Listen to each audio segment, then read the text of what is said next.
Class 12th physics chapter electric charge and field में यहाँ पर हम लोग बोर्ड एग्ज़ाम में पूछे गए इम्पॉर्टेंट न्यूमेरिकल के बारे में डिस्कस करेंगे।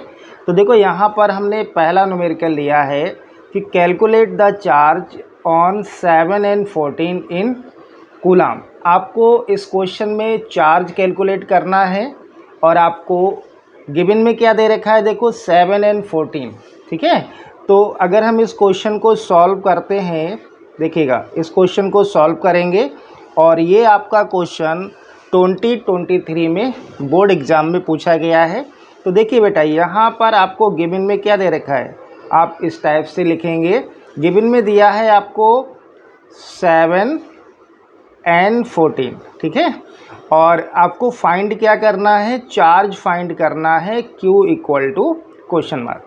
अब देखो चार्ज के आपने अगर फार्मूले की बात करें तो Q बराबर क्या होता है, Q बराबर फार्मूला आप ध्यान रखेंगे कि चार्ज का फार्मूला क्या होता है, एक तो होता है Q इक्वल्स टू IT, यानी कि अगर आपको इलेक्ट्रिक करंट और टाइम दे रखा है तो चार्ज के लिए फार्मूला आप यूज करेंगे Q इक्वल टू IT। अगर आपके पास एक फार्मूला होता है Q इक्वल टू NE। देखो N क्या है, यहाँ पर नंबर ऑफ इलेक्ट्रॉन है और E क्या है, चार्ज है। अगर आपको नंबर ऑफ इलेक्ट्रॉन गिवन में है तो आप इस फार्मूले का यूज़ करेंगे।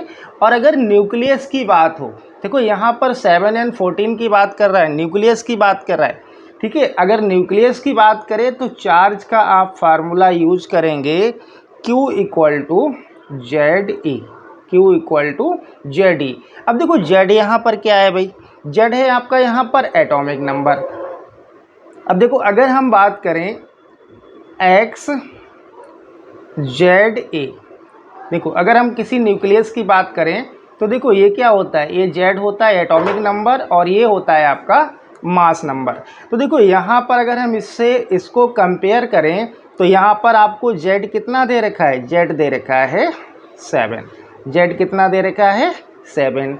चार्ज आपको कैलकुलेट करना है, न्यूक्लियस की बात हो रही है तो आप कौन सा फार्मूला यूज करेंगे, Q equal two plus ZE। तो यहाँ पर आप फार्मूला पुट कर देंगे Q equal two plus ZE, ठीक है बेटा। अब देखो Z कितना है यहाँ पर आपके पास 7 है, Z कितना है 7 है और E क्या होता है, चार्ज ऑन इलेक्ट्रॉन है, यानी कि ये चार्ज होता है और ये कितना आएगा आपका 1.6 इंटू 10 की पावर माइनस 19, ठीक है। अब 7 और 1.6 की आप मल्टीप्लाई कर लीजिए, आपका आंसर आ जाएगा 11.2 इंटू 10 की पावर माइनस 19 कूलाम। तो चार्ज कितना आ जाएगा आपका 11.2 इंटू 10 की पावर माइनस 19 कूलाम। देखो यही आपका आंसर हो जाएगा, ठीक है। अगर आप इसको थोड़ा चेंज करना चाहते हैं तो आप ये जो पॉइंट लगा हुआ है इसको एक डिजिट और इधर लाएंगे तो इसकी देखो पावर अगर माइनस में है तो एक पावर कम हो जाएगी। तो इसको हम लिख सकते हैं 1.12 इंटू 10 की पावर माइनस 18 कूलाम, ठीक है। तो इस क्वेश्चन का आंसर क्या हो जाएगा आपका, Q इक्वल टू 1.12 इंटू 10 की पावर माइनस 18 कूलाम। ये क्वेश्चन आपका बोर्ड एग्ज़ाम में पूछा गया है, आप लोग इसको बहुत अच्छे से कर लें, इस टाइप के क्वेश्चन एग्ज़ाम में पूछे जाते हैं।